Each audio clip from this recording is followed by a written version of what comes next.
niwahakikishie Simba Sports Club katika msimu huu mpya unaenda kuanza, jezi ambayo itaenda kuvaa, wataenda kuvaa brandi ya kimataifa.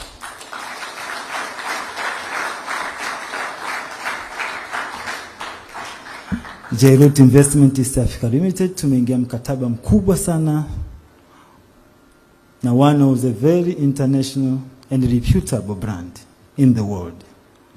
Brand ambayo imevalisha timu nyingi sana kubwa za kimataifa, ambapo Simba Sports Club sasa itaenda kuvaa jezi ambayo itakuwa na viwango bora kabisa duniani.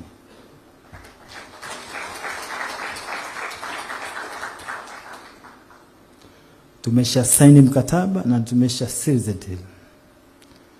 Pongezi zimwendee CEO wa Simba Sports Club, mwanasheria wa Simba Sports Club Osea, pamoja na timu nzima ya marketing ya Simba Sports Club. Manake Jairut ilibidi tuongozane nao kuhakikisha kwamba tunaenda kuhakikisha mambo yanakuwa sawa.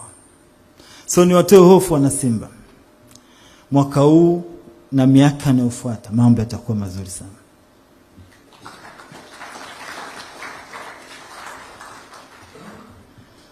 Tunakuja kuonesha tofauti. Haiwezekani ukawa namba 4 kwa ubora Afrika, but we are not wearing international brand. Sisi kama Jairut Investment East Africa Limited tumehakikisha Simba inaenda kupata thamani, na jezi ya Simba inaenda kupata thamani inayostahili kulingana na ukubwa wa klabu yetu hapa nchini. Ndio maana tumewekeza fedha nyingi. Hizi ni fedha ambazo Jairut inawekeza kwa Simba Sports Club, lakini kuna fedha ambazo Jairut imewekeza kwa hiyo international brand. Kuna watu wanaweza kujiuliza, nadhani mnafahamu, wengi wanajaribu. It's very difficult to get international brand.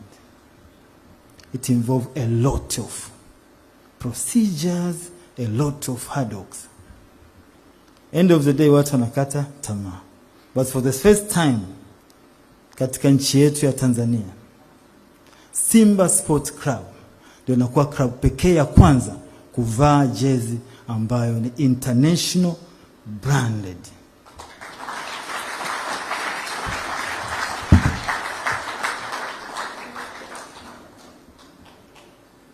Ndugu waandishi